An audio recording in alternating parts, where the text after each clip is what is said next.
Isaías tem queimado meu coração nesses últimos dias, porque desde o momento em que Isaías olha no capítulo 6 e recebe uma revelação, ele tira o rei que havia no seu coração e ele recebe uma revelação do Senhor, e ele começa agora a olhar aos céus e começa a ver algo diferente.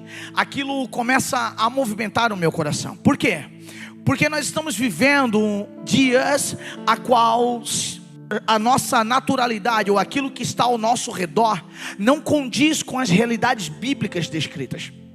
A Bíblia diz que nos últimos dias seriam dias como dias de Noé, dias difíceis, dias em que se dariam em casamento, se casariam, ou seja, tornaria a vida normal, mas o Espírito Santo planearia sobre as pessoas que desejam estar nesse lugar. E quando eu vejo Isaías agora, ele descrevendo no capítulo 53 e no verso 5, que eu li hoje de manhã, ele começa a dizer o seguinte, ele começa a colocar, a explanar, a dizer a visão que ele estava tendo. Os seus olhos contemplaram algo que a sua realidade não poderia palpar e nem a sua realidade poderia ver. E de repente essa revelação desce ao coração de Isaías, e ele começa agora a revelar coisas que aconteceriam milhares de anos ou centenas de anos depois, porque Isaías é de 700 a 900 anos antes do nascimento de Jesus. E Isaías agora no capítulo 53 no verso 5 ele diz: mas ele foi ferido por causa das nossas transgressões. Ele não está dizendo o que iria acontecer, ele está dizendo algo que ele está vendo. E essa pronunciação, essa profecia, esse ato profético em que Isaías está falando o que estava acontecendo, me traz a ideia do olhar profético de Isaías, do olhar nos céus de Isaías, do olhar a qual Isaías não estava mais olhando para a terra, mas sim, depois que o rei Uzias foi tirado do coração dele, ele olha agora para os céus e vê aquilo que estava acontecendo 900 anos na frente dele.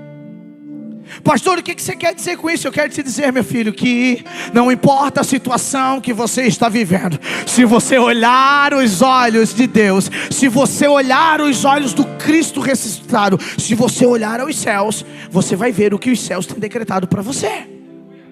Isaías estava nesse lugar, ele estava olhando esse lugar nos céus, e o verso diz o seguinte: mas ele foi ferido por causa das nossas transgressões, esmagado por conta das nossas iniquidades. Ele estava citando aquilo que os olhos dele estavam vendo naquele momento. Isso era realidade diante dos seus olhos. Às vezes nós olhamos para tudo que está acontecendo do nosso lado e nós não entendemos e ficamos perguntando: Deus, por que isso? Parece que depois que eu vim para a tua casa, parece que depois que eu comecei a te servir, parece que depois que eu comecei na igreja, algo difícil começou a acontecer e a minha vida começou a ficar cheia de problemas, dificultosa. Eu quero te dizer uma coisa, meu filho: é porque você está remando contra a maré desse mundo. Então se alegre em Deus, se alegre em Cristo, e tira o teu olhar dessa humanidade e comece a olhar aquilo que o céu está te revelando, porque aquilo que o céu está te revelando te fala sobre as verdades que Deus quer que você viva. Você está comigo aqui ainda?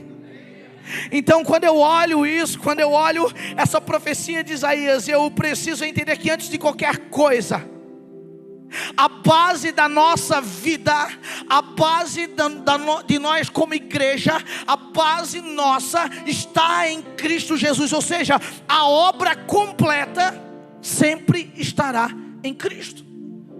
Pastor, o que você quer dizer? Eu quero dizer que quando nós olhamos para as realidades da nossa vida, elas não são a verdade daquilo que Deus quer por nós. Pastor, mas eu tenho até a vida legal.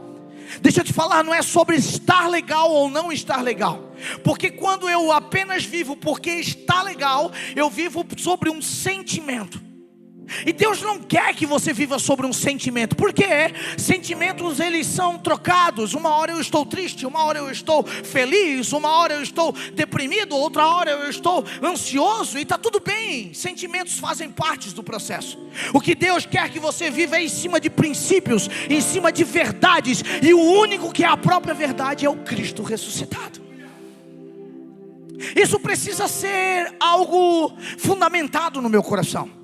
Nós como igreja, e eu tenho falado sobre graça, fé e obra nesses últimos cultos. E nós como igreja, nós precisamos ter um entendimento claro do que é isso. Porque não adianta nada eu chegar aqui, eu dizer que eu fui alcançado pela graça salvadora de Jesus, se eu não estou com a minha fé fundamentada no Cristo. Se a minha fé é apenas uma crença. Eu tenho fé, pastor, eu acredito que Deus existe, eu acredito que Deus está no céu, eu acredito que Jesus foi esse cara espetacular, eu acredito nisso tudo, mas eu apenas creio. Essa minha fé, ela não é fundamentada na graça e nem na palavra. Por quê? Porque quando aperto o calo, eu sou o primeiro a pular fora do barco e desistir. Eu não consigo acreditar que a minha fé, ela não está balizada, ela é apenas uma crença. E quando sopra um vento mais forte, a minha crença se desmancha. E logo eu troco de igreja, eu troco de identidade. Eu deixo agora de ser evangélico, deixo de ser cristão, vou para o outro lado. Por quê? Porque eu não entendi a graça salvadora de Cristo. Isaías, ele estava tentando falar aquilo que ele estava vendo, e ele não estava vivendo aquilo. A vida dele naquele momento era outra realidade, mas os seus olhos contemplavam aquilo que um dia iria acontecer. Eu sei que às vezes é difícil. Eu sei que às vezes a gente olha algumas coisas, algumas realidades no nosso lado, e o quanto é difícil entender e ver a graça de Deus. Porque nós somos movidos pelos sentimentos. Mas deixa eu te falar uma coisa. Que você não seja, que você não seja dominado pelos teus sentimentos. Porque quando eu tenho o conhecimento, daquilo que a Bíblia fala, algumas verdades elas podem não ser sentidas, mas elas serão fundamentadas em você, porque você a conhece. Eu vou te dar um exemplo prático. Tentar pelo menos. Se daqui a pouco meu filho fazer 18 anos, ele tirar a carteira, ele vai ser agora um homem habilitado, ele vai ser um condutor de veículos, ele vai ser um motorista. Mas se ele não tiver carro, ele não vai ter a oportunidade de andar. Pastor, o que você quer dizer com isso? Eu quero dizer que a graça de Deus, juntamente com a fé balizada em princípios, é quando Deus te entrega um carro, quando você está habilitado para andar. É quando Deus agora de fato Ele te entrega não só uma promessa, mas sim a jurisprudência para andar na promessa. Você está me entendendo? É quando Deus agora não apenas libera uma palavra profética sobre a tua vida, mas sim, Ele troca a realidade que você está vivendo e começa a botar a palavra agora em seus pés, e você pula para fora do barco e anda em cima de uma palavra. Isaías estava fazendo isso. Isaías estava olhando assim, a realidade do povo daquela época, a realidade das pessoas daquela época era: cala a boca, cara, isso não é verdade. O que você está doido, cara? Esse tal de Messias aí vai vir, vai fazer isso tudo? Como assim? Israel sempre foi a nação de Deus. Como assim agora você quer falar sobre isso? Não, vai vir um, cara. Eu estou vendo, os meus olhos veem. Então antes de qualquer coisa, a base é a obra completa de Cristo, anunciada profeticamente por Isaías. Por quê? Porque a cruz é a prova que a graça chegou até nós. Tem gente que olha para a cruz e olha para o Evangelho e tem como uma modinha. E deixa eu te falar, o Evangelho não é uma moda. Por mais que às vezes nós vimos que nesses últimos dias muitas pessoas têm se achegado a Deus, muitas pessoas têm procurado andar. Por quê, pastor? Porque foram alcançados pela graça. Essa graça, ela modifica a nossa vida. Essa graça, ela nos alcança para nos fazer diferente. Essa graça, ela nos choca a nossa realidade, ela nos alcança para mudarmos quem nós somos. Você está comigo ainda? Glória a Deus. Eu preciso entender que a cruz é a prova que a graça chegou até nós. E aí o que acontece quando a graça chega até nós? A cura, a vida e o perdão e a restauração. Eu entendo que tudo isso foram pagos na cruz do Calvário. E não tem nada que eu faça que seja capaz de pagar tudo aquilo que Jesus já fez. Sabe o que às vezes acontece no meio de nós, igreja? O que acontece no meio de nós é que muitas vezes a gente acha que os nossos jejuns, que os nossos sacrifícios, que os nossos momentos de oração, que as nossas subidas nos montes, irão de alguma forma pagar o sacrifício de Cristo. Deixa eu te falar, meu irmão, não tem nada que nós fizemos que vai pagar aquilo que Jesus fez. Jesus fez isso por mim e por você e ponto. Para nós muitas vezes é difícil entender que alguém morreu por nós e nos entregou a graça meramente de graça. É óbvio que quando você tem um entendimento disso, você dá uma resposta, porque o céu não se movimenta por perguntas, o céu se movimenta por respostas. E a resposta, sabe, da graça sobre a tua vida gera fé e uma ação. Então não dá para mim vir para a igreja, não dá para mim agora entender o Cristo ressuscitado, não dá agora para mim conhecer o Evangelho de Cristo e apenas viver por viver, levantar uma bandeira agora dizendo que eu sou evangélico, eu sou da igreja A, B ou C, e apenas viver por viver. Não, eu preciso ter a compreensão clara do que é a cruz sobre a minha vida. Pense só que Jesus disse: negue-se a si mesmo, todos os dias, negue-se a si mesmo. Pegue a sua cruz e toma junto, vem cá, come here, vamos atrás. Agora todos em inglês, viu? Vocês nem notaram, né? Meu Deus do céu, vocês estão desligados hoje, gente. Você está aqui comigo? A cruz, a vida, o perdão e a restauração foram pagos com preço de sangue. E eu vou repetir novamente para que você possa dar um amém gospel aí, pelo amor de Deus. A cura, a vida, o perdão e a restauração foram pagos com preço de sangue. Tudo que acontece a partir daqui é resultado da graça. Tudo que acontece a partir desse momento não foi você, foi Jesus. Tudo que acontece a partir daqui, todo o teu olhar profético para as realidades que você ainda não viveu, mas você já viu, fazem parte da graça salvadora do Cristo, cara. E isso precisa mudar os nossos dias. Sabe o que acontece? Nós temos igreja, nós como igreja muitas vezes se levantamos e vivemos com obras, sim, se levantamos a fazer muitas coisas, mas nem sempre acreditamos naquilo que estamos fazendo. Porque de alguma forma a gente tenta dividir esses três, dividir isso e tornar em conceitos individuais. Não, se eu apenas fizer o bem para alguém, eu já vou ter sido alcançado por Deus. E não é verdade. Não, eu entendo que apenas a graça me salva. Então, se a graça me salva, tá bom, estou salvo. Posso levar a minha vida do meu jeito, fazer do jeito que eu quero. Também não é verdade. Não, eu creio tanto que eu chego até a me arrepiar. Eu entendo esse negócio de crença. Eu sou um cara crente. Eu sou crente. Eu creio tanto que eu faço tudo no padrão direitinho, bonitinho. Isso também não te salva. Pastor, então quem é que me traz a salvação? O que traz a salvação para você é o conhecimento claro de quem é o Cristo. É você pegar a cruz todos os dias. É negar as suas próprias ações e dizer: Senhor, eu quero andar contigo. Então sem cruz, meu irmão, não há vida. Vou repetir para que isso grave no teu coração. Sem cruz é impossível haver vida. Porque o convite de Cristo é para que nós morremos todos os dias nessa cruz, que foi deixada para nós, que ela foi liberada para mim a partir do momento que eu nego a mim mesmo. A partir do momento que eu olho para mim e digo assim: oh, não, cara, eu não posso mais viver as minhas vontades, porque as minhas vontades são ruins. Então eu nego agora a mim mesmo e tomo a minha cruz, ou seja, eu morro. Às vezes você que está aqui, principalmente os que estão nos visitando, disse: meu Deus, eu vou lá no culto hoje, eu vou receber uma bênção. Sabe qual é a tua maior bênção? É morrer na cruz com Cristo, cara, todos os dias. É sair daqui, cara, entendendo, meu irmão, que nós não merecemos, mas mesmo assim nós fomos chamados por Cristo Jesus.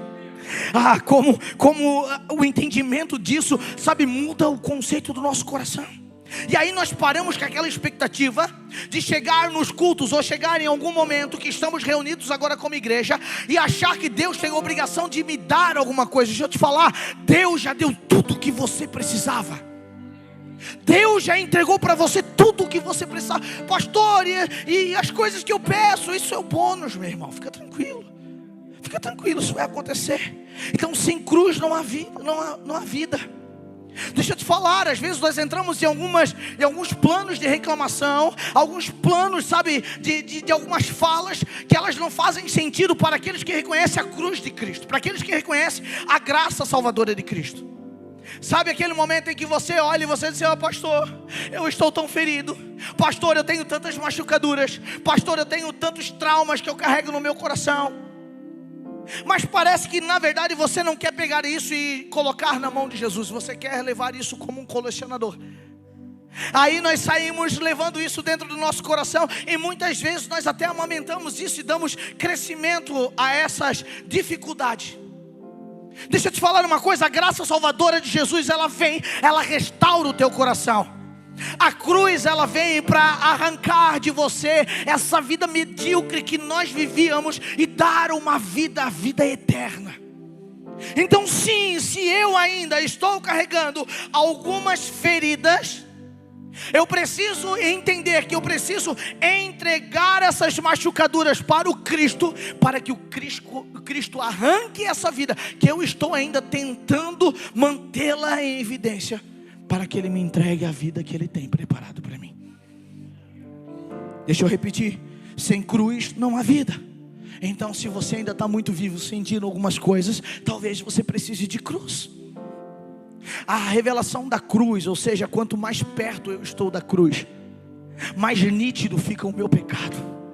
Quanto mais perto eu estou da cruz, mais nítido ficam as minhas falhas. Quanto mais perto eu estou da cruz, menos os meus olhos enxergam o defeito do irmão do lado, cara. Mas eu começo agora a conectar com as coisas que Deus quer mudar em mim. Então, sem cruz não há vida, sem feridas não há cura. Entenda uma coisa: se você está ferido, calma, que Deus vai te dar uma cura. Talvez isso que te prejudica, isso que te causa tanta dor, tanto sofrimento, é a ferramenta que Deus irá usar em você, para você anunciar o Evangelho a outras pessoas. Quantas coisas, meu irmão, eu passei durante a vida, e quando eu perguntava: Senhor, o porquê isso?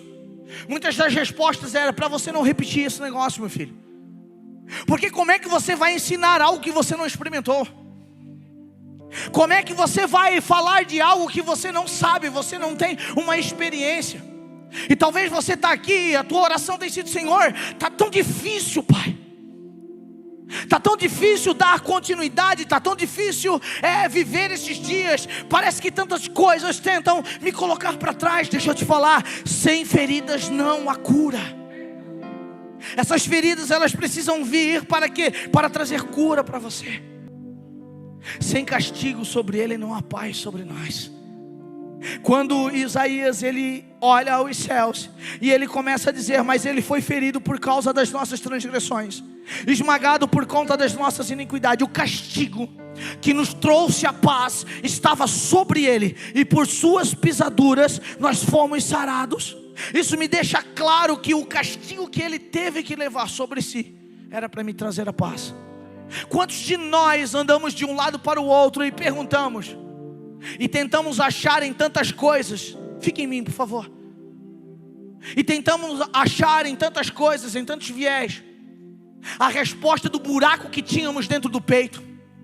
Um vazio que nos atormentava, uma falta de paz que nos atormentava, e nós não entendíamos o porquê que nós tínhamos esse buraco dentro de nós.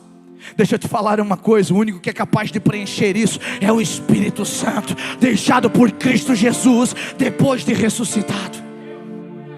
O homem sem Deus, o homem sem o banho da graça, o homem sem o alcance da graça redentora de Cristo Jesus, continua com um buraco no peito, tendo uma falta enorme. Por quê? Porque a única coisa que pode preencher o vazio do nosso coração é o Cristo. Então não reclame por isso. Não reclame por algumas dificuldades que você vem enfrentando. Por quê? Porque você foi alcançado pela graça. Não reclame porque você é diferente, talvez, daquelas pessoas que estão ao seu lado. Não reclame porque às vezes Deus está tratando com você coisas que não está tratando com outros.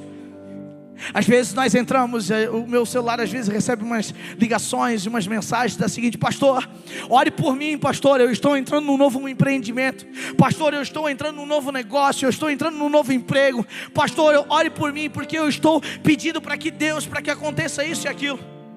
Aí se passa alguns meses, a gente orou, aconteceu, o irmão está lá, glória a Deus, aleluia, e depois você vai perguntar para ele: ei irmão, como é que está? Estou cansado.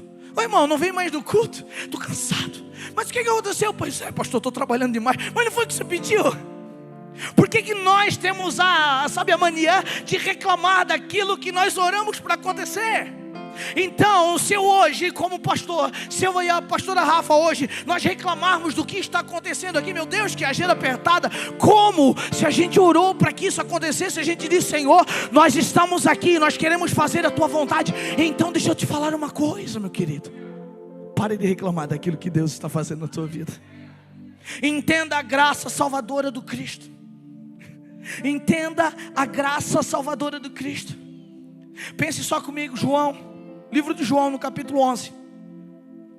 Livro de João no capítulo 11, verso 19 ao 25. Na verdade todo o capítulo 11 vai falar da história de Lázaro. Uma história muito conhecida no nosso meio. Mas eu quero dividir algumas coisas com vocês, alguns cenários com vocês aqui, para que a gente junto construa um pensamento. Até porque nós precisamos entender que essa graça que nos alcança gera em nós uma fé genuína.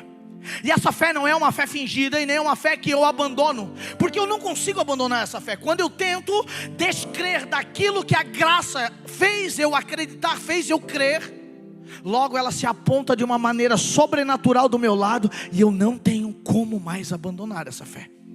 Não é uma fé momentânea que agora eu creio e amanhã eu duvido. Não é uma crença a qual eu, fico fazendo apostas com Deus de que Ele pode ou do que Ele não pode fazer.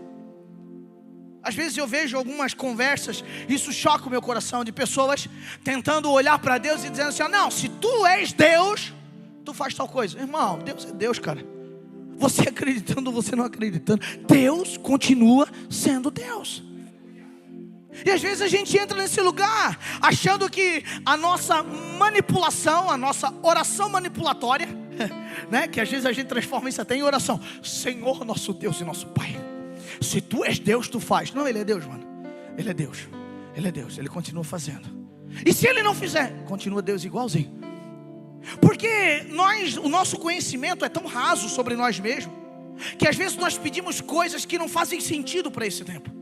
Às vezes nós pedimos coisas para Deus que não fazem nenhum sentido para isso. E Deus, se realmente cumprir o nosso pedido, aquilo que nós estamos pedindo, nós estamos mortos.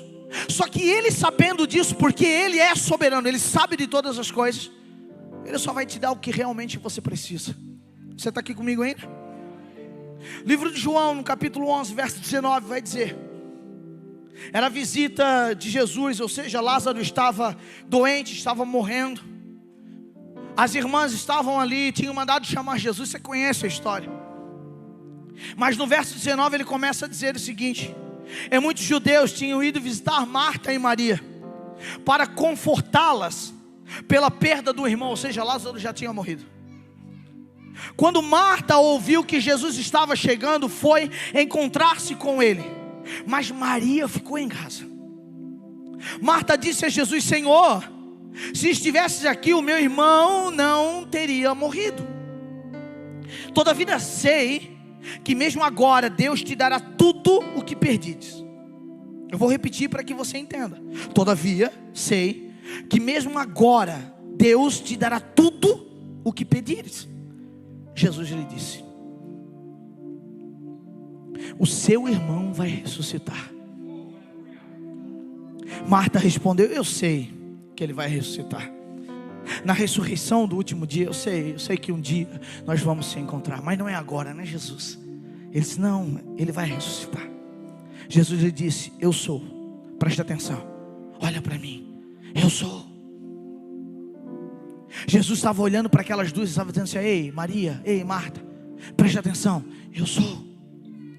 Eu sou a ressurreição e a vida, e aquele que crê em mim, ainda que morra, viverá.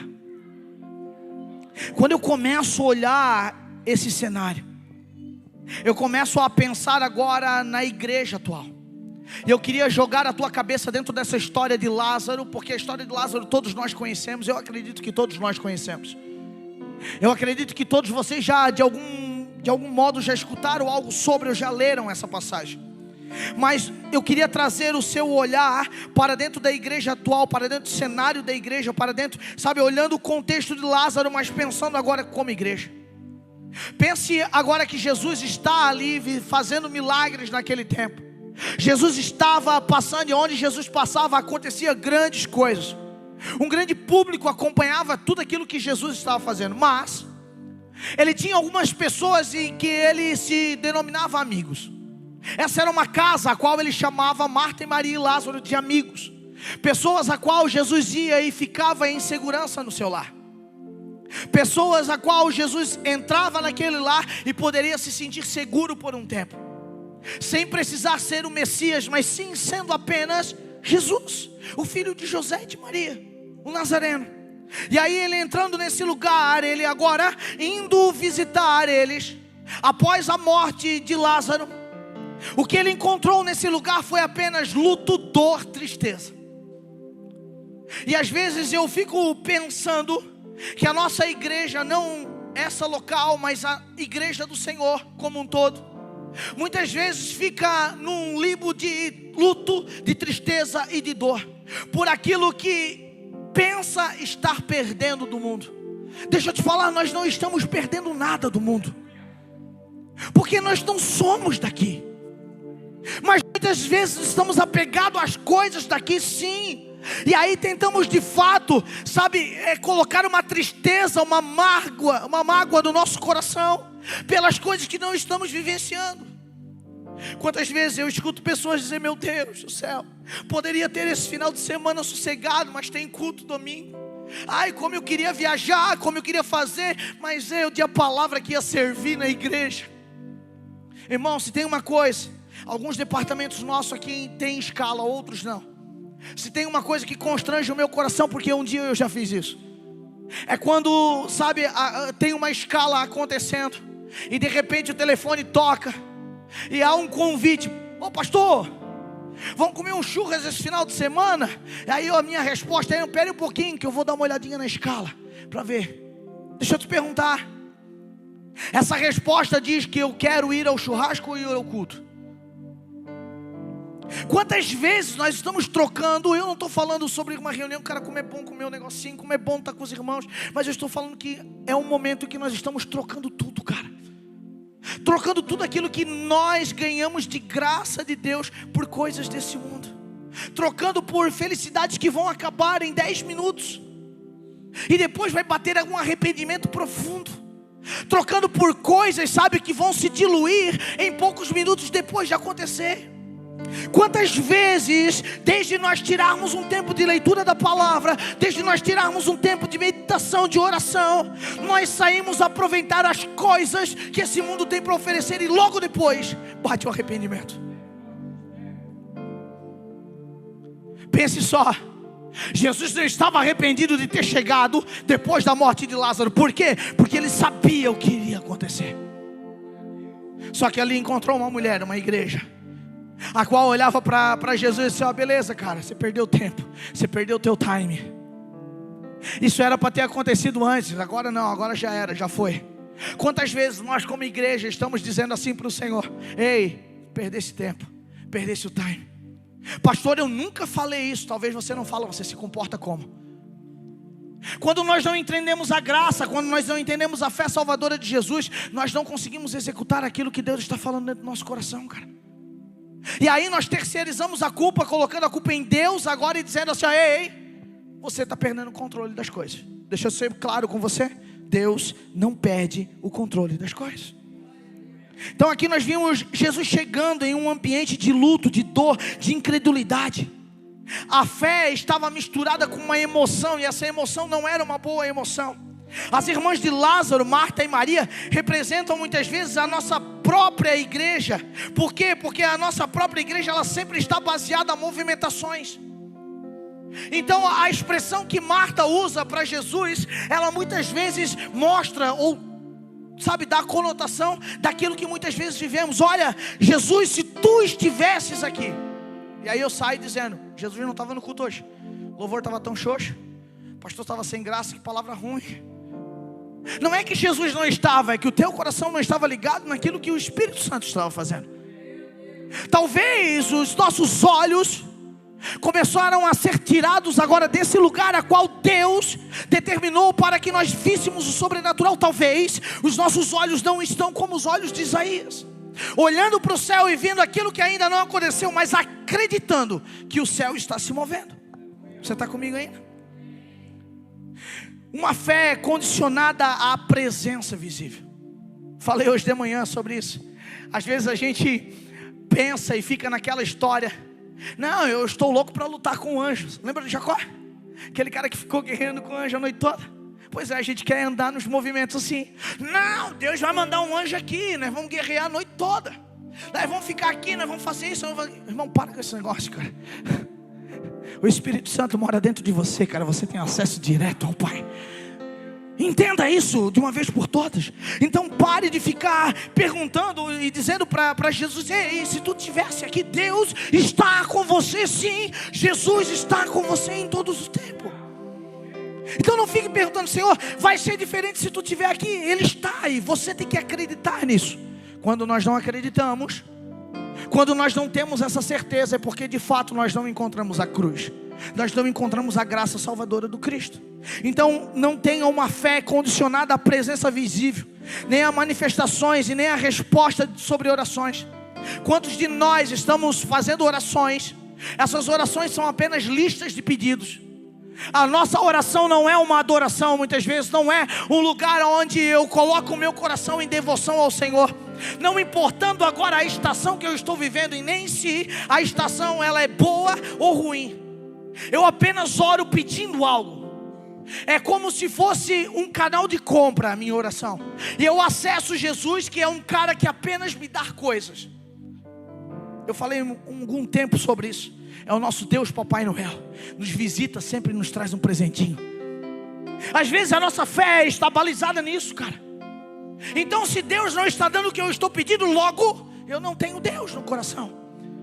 A graça salvadora de Cristo faz você entender aquilo que você já recebeu. Então você não se movimenta por mais nada, porque tudo o que você precisava Deus já te deu. Você está comigo ainda? Então uma fé condicionada, não tem uma fé condicionada à presença visível, a manifestações e sobre resposta. Não se movimente somente se Deus está respondendo as suas orações. Se movimente porque você crê que aquele que você ora é o Deus dos deuses, sabe, é o Senhor dos senhores, é o Rei dos reis. Jesus, ele não chega atrasado, meu irmão. Contemple, olhe a tua história, olhe como nós, sabe, muitas vezes não olhamos aquilo que Deus está fazendo em nós. Eu venho no culto, termino o culto, vou embora. Segunda-feira tudo de novo, eu começo meu trabalho, eu vou para casa, eu cuido dos meus filhos, eu tenho a minha rotina. E parece que eu entro, sabe, num mecanismo de automatização e fica tudo automático. E eu não consigo agora contemplar as coisas que Deus está fazendo. E aí sempre quando eu vou tentar falar com Jesus se tu tivesse aqui, se tu tivesse aqui, a história tinha sido diferente. Talvez alguns lugares que você está tirando Jesus é com as suas mãos, é com a sua expressão. Talvez o convite para que Ele permanecesse em você precisa ser feito. Talvez o que nós precisamos mesmo é dizermos todos os dias: Senhor, cria em mim um lugar para você habitar.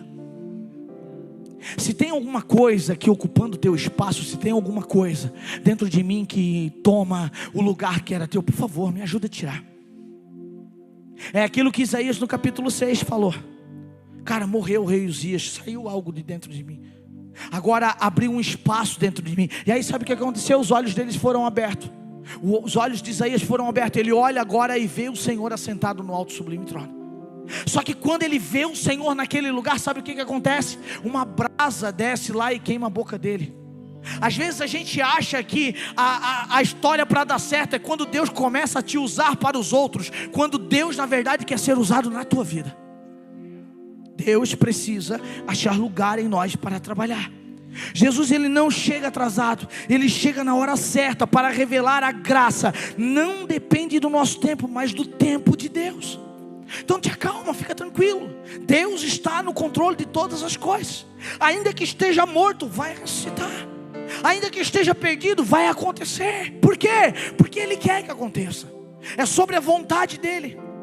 Nós precisamos entender as movimentações do ambiente. O papel da igreja no milagre, meu irmão. A igreja tem um papel fundamental para que os milagres aconteçam. Nós estamos aí fazendo uma movimentação na cidade, como igreja. Não adianta nada nós colocarmos bandeira dizendo que Jesus está na rua, se os filhos deles não forem. Você está comigo aqui? Não adianta nada eu dizer para os outros que eu sou cristão, que eu sou crente em Cristo Jesus, se o meu testemunho não diz isso, não fala sobre isso. Se quem eu sou como marido, como esposa, como filho, como funcionário, como patrão, não representa o Cristo que eu estou celebrando no final de semana. Então eu preciso entender que sim, existe um papel inserido dentro do milagre que Deus está fazendo nesse tempo. E esse papel é meu e seu. Diga um amém, pelo menos vai. Existe uma grande demanda no mundo. E às vezes a gente fica dizendo para todo mundo assim: ei, Jesus vai voltar. Quantos já falaram isso para alguém? Levanta a mão. Já falaram? Já falaste? Agora quantos ouviram assim: rapaz, teu Jesus aí faz tempo que vai voltar e nunca voltou? E aí você fica: ai meu Deus, o que eu respondo agora? Meu Deus, qual é a saída? Por quê? Porque você acredita também nisso. O diabo, ele sabe o que você tem medo. O diabo sabe da sua crença. E muitas vezes você está balizado na sua crença e não numa fé genuína. Então ele sabe que uma resposta que ele dá a você te tira fora do centro. Ah, pois é, eu estou meio perdido. Pois é, né? Já faz um tempão que a gente fala que Jesus vai voltar, né? Deixa eu te falar, o mundo não espera a volta de Jesus. Como assim, pastor? Não, o mundo não espera a volta de Jesus. O mundo espera a manifestação dos filhos. O mundo não está esperando Jesus. Quem espera Jesus é a igreja, cara. A igreja, sim, a igreja santa, imaculada, essa espera a volta de Jesus. O mundo não. O mundo está esperando eu e você, cara, dizermos: sim, eu entendo quem é o Senhor. Eu fui salvo pela graça, eu fui alcançado por misericórdia. Jesus pagou um preço, eu não merecia, mas Ele morreu por mim e também morreu por ti, cara. Nós precisamos agora se manifestar, cara, como filhos de Deus nessa sociedade. Então sim, a igreja tem um papel principal no milagre. Porque se Jesus entrega agora a obra redentora através da graça, eu preciso me movimentar em obras. A fé gerada no teu coração, ela não serve apenas para junção de mãos, ela serve para criar em você um movimento. A fé, ela não serve para você ser um religioso, ela serve para você fundamentar aquilo que você acredita. A fé é na verdade a resposta da graça embarcada em você. E você agora, através dessa fé, você vai gerar em ações. Então sim, nós temos papel fundamental naquilo que Deus está fazendo. Eu preciso entender o ambiente, eu preciso entender os movimentos, a movimentação que Deus está fazendo nesse tempo. Eu preciso ter os olhos de Isaías. Porque o cenário, ele é complexo, o cenário, ele é contrário, o cenário é difícil. Mas deixa eu te falar, eu não posso ser uma igreja difícil, cara. E deixa eu te dizer, cara, como nós, ultimamente, temos deixado os ambientes difíceis. Por quê? Porque nós chegamos sem fé, desesperançoso. Quantos creem no milagre? Vamos orar pelo fulano, Deus vai curar. Você está aqui ainda? Deus, Ele quer mudar isso, cara. Deixa eu te falar, Deus, Ele nunca deixou de querer fazer as coisas, mas Ele precisa encontrar corações dispostos. O nosso problema não é, sabe, acreditar que Deus vai fazer, é fazer o nosso papel de fazer acontecer. É chegar e dizer assim: não, você está doente, vem cá, filho, eu vou orar por ti, cara. Você está triste, vem cá, cara, eu vou te dar um abraço. E a alegria que está no meu coração: pastor, mas eu não estou alegre. Mas você tem os frutos do Espírito Santo de alegria. Então abraça esse teu irmão em nome de Jesus. Sacode ele, cara, transmite o que você carrega. Mas não, eu não entendo o meu papel diante do milagre, cara. Eu estou orando, e se Deus não mover e não mandar um anjo do céu, Eu só estou esperando. Existe um papel para a igreja no milagre. A obra sobrenatural, ela é de Jesus. Ninguém consegue fazer o sobrenatural. A obra do sobrenatural, ela é de Cristo. Só Cristo pode fazer o que é de sobrenatural. Mas entende? Mas existe uma parte que cabe a nós. As obras que acompanham a nossa fé. Porque, olha só, durante o texto, e você conhece o texto, Jesus está lá e Jesus olha para aquilo. O que Jesus fala? Ei, retira a pedra. Perguntinha para você: se o cara ressuscitou um morto, ele não podia dizer pedra? Era só uma sopradinha, ó. A pedra ia voar longe, ia picá-la toda, ia arrebentá-la toda. Mas não, ele precisou falar: ei, igreja, acorda. Ele precisou dizer: ei, igreja, cultue-me. Igreja, agora entenda a força que você tem. Vai lá e arranca a pedra. Só que sabe o que acontece? Os nossos cultos estão frios porque nós não queremos arrancar as pedras. É nossa culpa. Vamos parar de terceirizar esse problema. Ai, o louvor não estava legal. Não, era eu. O que é o que eu preciso? Eu preciso entender que Cristo está comigo em todo o tempo. Então não é essa dificuldade, não foi a minha semana agitada, não foi a minha semana cansativa, não foi a minha rotina que agora vai acabar com o meu culto. Não. Eu preciso entender aquilo que Deus está fazendo. E eu tenho que ter um desejo, eu tenho que querer, eu quero participar daquilo que Deus está fazendo. Eu tenho uma pergunta para você: você quer participar daquilo que Deus está fazendo? Tem gente que quer dizer para Deus o que quer fazer, cara. Não, Deus, seguinte, me torne um pregador, eu quero ser conhecido mundialmente, que o meu nome seja soprado nas nações. Às vezes Deus não quer. Às vezes Deus quer que tu cuide da tua casa. Às vezes Deus quer, cara, que você ensine o teu filho, cara. Às vezes Deus quer que você seja o cara, o pai, o pastor do teu filho, cara. Porque o teu filho andará sobre as nações. Mas você não entende.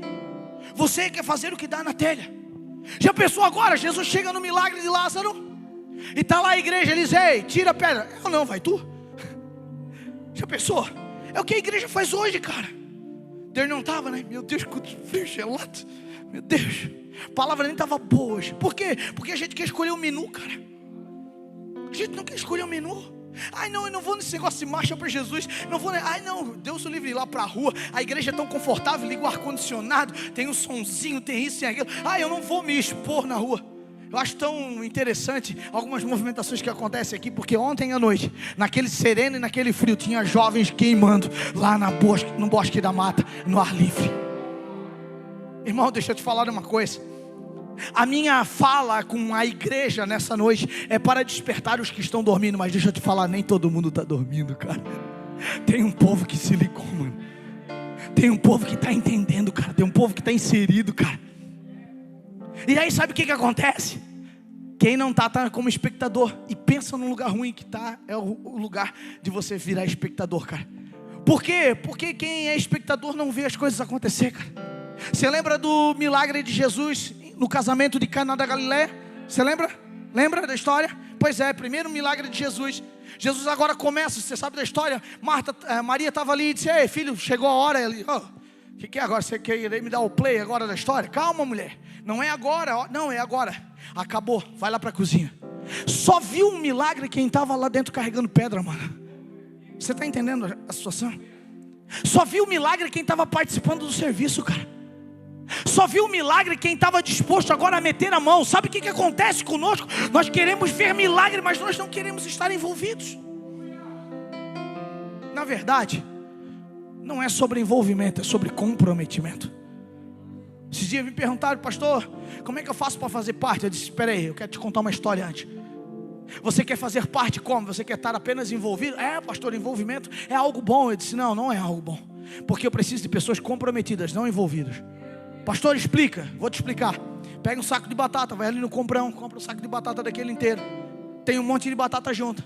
Corta ela, corta o saco de batata, desparrama o saco de batata no chão. O que vai acontecer? Acabou o envolvimento. Enquanto estava dentro do saco, estava tudo envolvido, tudo juntinho uma com a outra.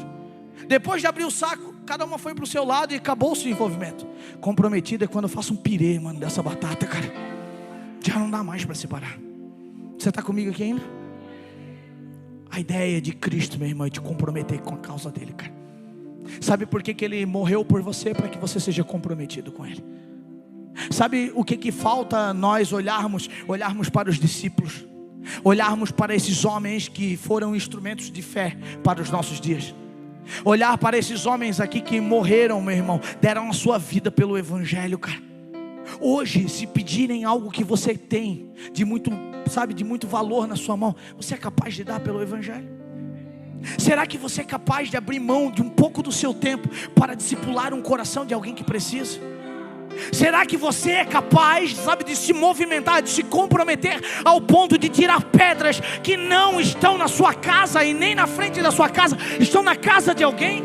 Será que você está comprometido com a morte daquele que nem parente seu é? Porque Deus ainda é um Deus que ressuscita mortos. Você crê nisso ainda, né? Você crê nisso ainda? Então eu preciso entender, a obra sobrenatural é de Jesus, mas existe uma parte que cabe às pessoas, as obras que acompanham a nossa fé. Veja só os movimentos. João 11:39, Jesus ele fala: ei, tirem a pedra, arranque essa pedra de lá. Isso não é um milagre. Essa ação ela não é um milagre. Essa ação o que é? Um movimento, é um trabalho humano. Então quem tem fé move pedras. Quem tem fé move pedras. Chega um irmão para você e diz: pastor, tô passando uma situação ruim, cara. Meu casamento está destruído. Aí você olha, bate na chave, tadinho, vou orar por você. Para com esse negócio, cara. Perde um tempo, vai lá. O que eu posso fazer por ti, meu querido? Você precisa conversar, eu quero ser ouvido para você. Pastor, mas eu tenho medo. O que eu vou falar? Não fale de você, fale da palavra. Porque a palavra não erra. Às vezes chega alguém para você e diz: ah, pois é, estou perdido, estou na droga, eu vou orar por você. E você vira as costas e nem ora. Você só diz que vai orar, mas você vira as costas e vai embora, cara. Você esquece. Vem outras situações suas que te tomam esse tempo e você já nem lembra mais daquela situação. Invista tempo, cara. Seja compromissado com aquilo que te salvou, cara. Você está comigo aqui ainda? Então tirar a pedra, isso não é milagre, isso é um trabalho humano. Quem tem fé move pedras. Deixa eu te falar, Jesus ele vai lá, pede para tirar a pedra, e Jesus dá uma fala. Essa fala é o que mais empolga às vezes nós cristãos: Lázaro, sai para fora, né? Os irmãos usaram isso no grupo de casal ontem, cara. Só quem estava aqui não estava perdeu, né? Foi legal, foi engraçado. Aleluia. Se é que levantou, a gente não entende, né?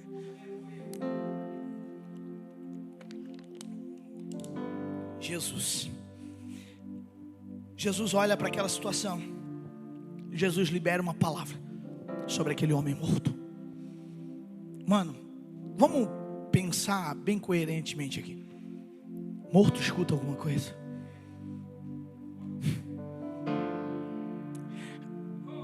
Essa expressão me remete ao meu pensamento enquanto eles ainda não tinham chegado em Betânia. O momento em que Jesus conversava com seus discípulos, e ele diz uma seguinte expressão para os seus discípulos: fica tranquilo, Lázaro dorme. Tem algumas mortes nossas que são sonos profundos, cara. A gente vem para o culto, nem sabe o que está fazendo. A gente está vivendo alguns dias e nem sabe o que está fazendo. Jesus ele olha para os discípulos e diz: ele dorme. Aí sabe o que os discípulos falam? Se ele dorme, deixa ele acordar, está tudo certo. Não parece a gente, cara? Não parece a gente? Precisa de oração, ele que vai orar. O casamento dele que está ruim, ele que para de ser esse cara, ela que para de ser desse jeito, ela que melhora, ela que se vira, ela que troca. Não é assim que a gente faz?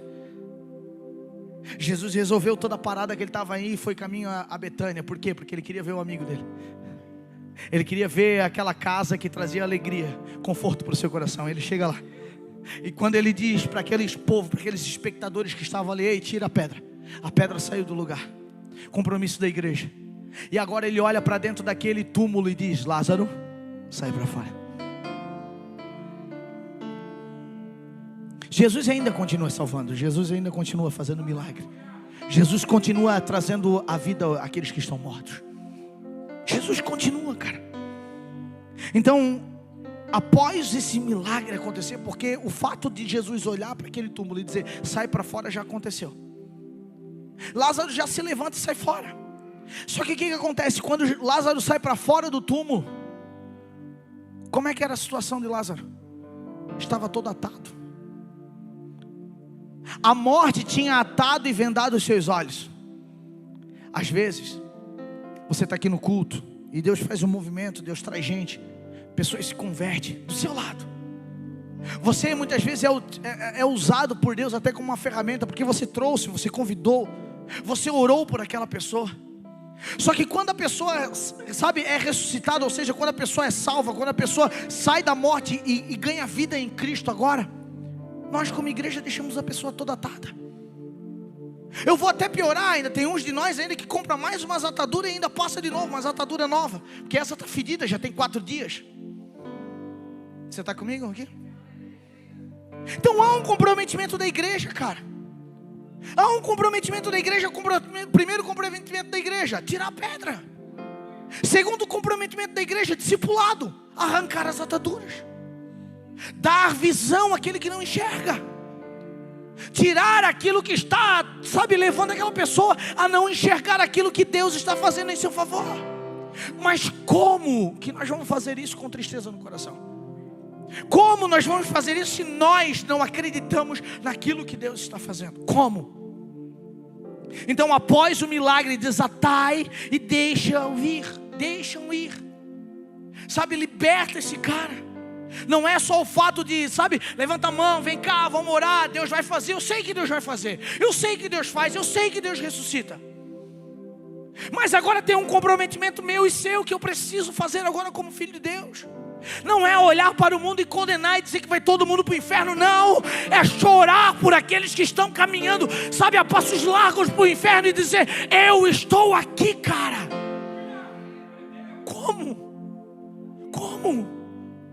Como que nós, cara, podemos, sabe, culpar alguém, cara, que nós não estamos comprometidos a salvar? Como? Você está comigo aqui ainda? Jesus dá vida, mas a comunidade, ela tem responsabilidade. A comunidade que eu falo é a igreja. A comunidade tem responsabilidade na libertação, no cuidado e na restauração total.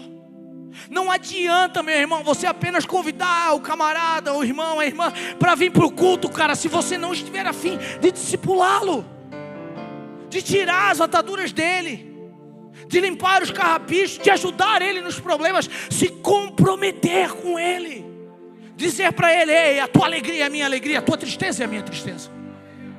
Nós precisamos acordar, irmão. A fé gerada pela graça de Jesus precisa mover o nosso coração em obras, cara.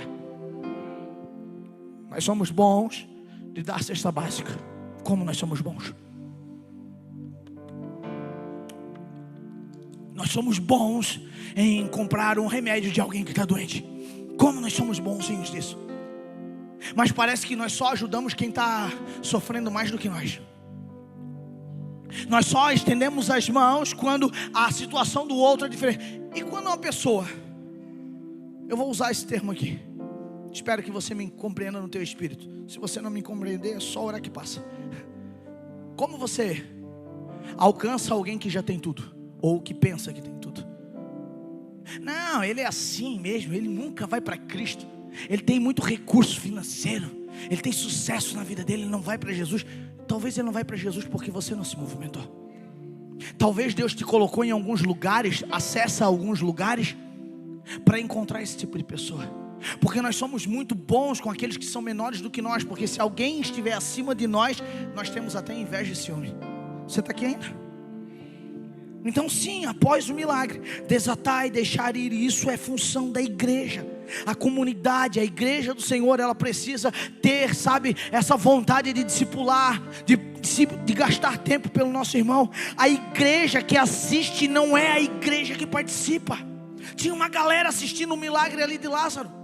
Tinha uma galera ali vendo aquilo que Jesus estava fazendo. Tinha uma galera ali olhando o culto. Tinha uma galera lá vendo o culto acontecer. Ei, você estava lá no Lázaro? Estava, legal, né? Saiu para fora. Você botou a mão na pedra? Não. Você ajudou a desatar? Não. Mas você estava lá. Até quando nós como igreja do Senhor vamos se comportar dessa maneira? Até quando nós, como igreja do Senhor, nós vamos apenas ser uma participante, sabe, uma assistente naquilo que Deus está fazendo? A igreja que vê milagres é a igreja que se move no ambiente da fé, com ações práticas. Eu vou repetir para você, para gravar no teu coração. A igreja que vê milagres é a igreja que se move no ambiente de fé, da fé, com ações práticas. Eu preciso me mover nesse lugar, cara. Eu preciso fazer alguma coisa por aquilo que aconteceu na minha vida. A combinação perfeita que Deus quer para nós nesses últimos dias é graça, fé e obras.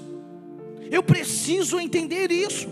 Eu fui alcançado por Cristo porque alguém praticou as obras sobre a minha vida.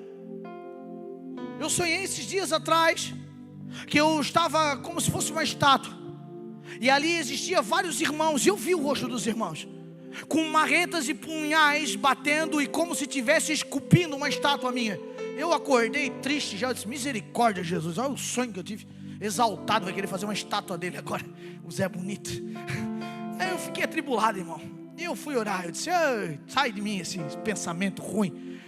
Por quê? Porque eu conheço a minha carne, irmão. Eu sei que muitas vezes, se eu não orar e se eu não tiver o Espírito Santo, algumas coisas podem acontecer. E aí o Espírito Santo me falou: não, filho, eu estou usando essas pessoas para construir você. Só que sabe o que acontece, cara? Muitas vezes eu não permito essas pessoas me construir, cara. Eu não venho para o culto, eu não participo da comunhão dos santos. Eu não sou aquele que Provérbios 17 vai falar que é com o rosto que se afia, é com ferro que se afia ferro, com o rosto que se afia rosto. Eu não me coloco na prática do discipulado, eu não me coloco a ajudar ninguém, porque vão descobrir os meus defeitos. Deixa eu te falar, irmão, nós somos cheios de defeitos sim, cara.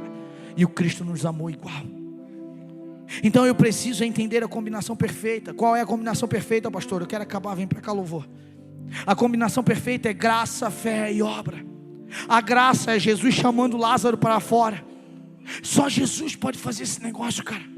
Só Jesus pode chamar os Lázaros para fora. Só Jesus pode dar vida. Isso é a soberania de Deus. Isso é a graça transformadora. A fé, pastor, a fé é Marta e Maria, os que estavam ali, que creram na palavra de Jesus, mesmo no meio da dor. Essa é a fé. A fé é uma movimentação de Marta e Maria, mesmo com o coração sofrido, porque era o irmão que estava lá morto. E ela disse: não, se tu estás aqui, se tu estás dizendo, eu sei que vai acontecer, mas eu não me movimento mais nesse lugar. E a obra, eles rolam a pedra e depois desatam Lázaro. Eu preciso me movimentar nesses 3 pilares. Eu preciso entender que eu não fui chamado apenas para um culto de domingo à noite, de domingo de manhã. Eu não fui chamado apenas para cantar no altar. Eu recebo isso diariamente quase. Pastor, eu quero me envolver na obra do Senhor, então eu estou aprendendo agora a pregar o Evangelho. Eu disse: top, você já viveu aquilo que você está treinando em pregar? Porque a melhor maneira, meu irmão, é com o teu exemplo. A Bíblia é clara sobre isso. A maior pregação que nós temos é o nosso testemunho, é quem somos. Não é a oposição de pegar o microfone e explanar algo para alguém. Quantos de nós temos oportunidades diárias, sabe, de apresentar um Cristo que é capaz de ressuscitar pessoas, só que nós não fizemos, cara. Quantas vezes, quantas oportunidades vêm, sabe, diante de você? Quantas pedras estão travando a vida das pessoas na sua casa, no seu ministério, ao seu redor, na sua cidade, e nós não se movemos. Então que eu e você, sabe, nessa noite nós possamos olhar para isso e dizer: sim, Senhor, eu quero estar, sabe, envolvido, eu quero estar comprometido com o teu reino. Sim, eu quero estar comprometido com aquilo que o Senhor está fazendo. Se o Senhor tem um plano, me deixa participar. Se coloque de pé, por gentileza. Quantos estão vivos, mas ainda estão presos? Quantos estão vivos, estão respirando, mas ainda estão presos, porque a igreja não levantou para desatar, cara? Quantas pessoas nós vimos, sabe, tomados pela religiosidade, e nós não vamos lá desatar, tirar os nó, cara. Nós não vamos abrir os olhos. Por quê? O problema é dele, deixa ele assim. Se ele quer viver assim, ele está lá porque ele quer viver assim. Não, talvez falta um irmão chegar do lado comprometido e dizer: ei, cara, eu quero te mostrar o que a palavra fala, eu quero te ajudar, cara. Eu quero discipular o teu coração. Eu quero te apresentar o que é de verdade um milagre viver em Cristo Jesus.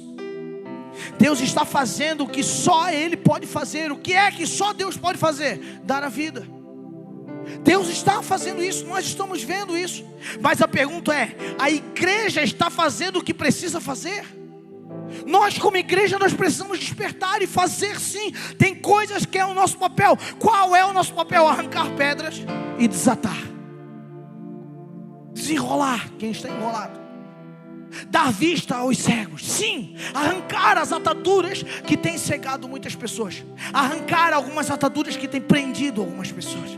Sim, eu preciso entender isso. Jesus, ele é a nossa cura. Jesus é o centro disso tudo. Jesus é a nossa vida, a nossa restauração. Mas nós somos a extensão das suas mãos aqui na terra. Você crê nisso? Você crê que você é a extensão das mãos de Deus nessa terra? Você crê que Deus conta com a sua atitude? Deus conta com a sua fé? Deus conta com o resultado da graça gerado dentro de você? Você está aqui ainda, em nome de Jesus. Você crê nisso? Cara, nossa esperança às vezes vai no nosso meio, cara. Eu creio, pastor. Se Deus fizer, eu creio. Deus às vezes está esperando você se movimentar, cara. Deus às vezes está esperando você, sabe, em nome de Jesus, acordar. Parece um sono profundo que nós estamos vivendo. Então sim, nós somos a extensão de suas mãos na terra. A graça nos alcançou, a fé precisa nos mover, e as obras revelam que nós realmente fomos alcançados. Se você ainda não está se movendo, se você apenas tem coragem de assistir e não quer meter a mão na pedra, talvez você precisaria realmente nascer de novo. É um momento que a igreja precisa acordar, cara, despertar. Estamos tão preocupados com os nossos negócios, com a nossa humanidade, cara, que esquecemos que não somos daqui, cara. Que esquecemos de verdade, cara, que nós temos uma promessa, cara. Pastor, qual é essa promessa? A promessa do plano de salvação do próprio Cristo. A promessa de estarmos junto com o Cordeiro na eternidade. A promessa de olharmos para esse mundo que sofre e dizer: há esperança sim para vocês. E a esperança é o Cristo que me alcançou. Eu preciso entender isso.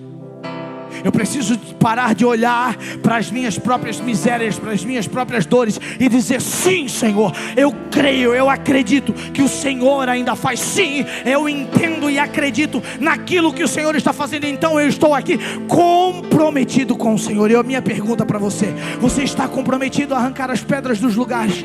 Feche seus olhos em nome de Jesus. E se você é comprometido, por favor, levante as suas mãos, adore a Jesus, adore Ele em espírito e em verdade. Oh! Eu quero ver.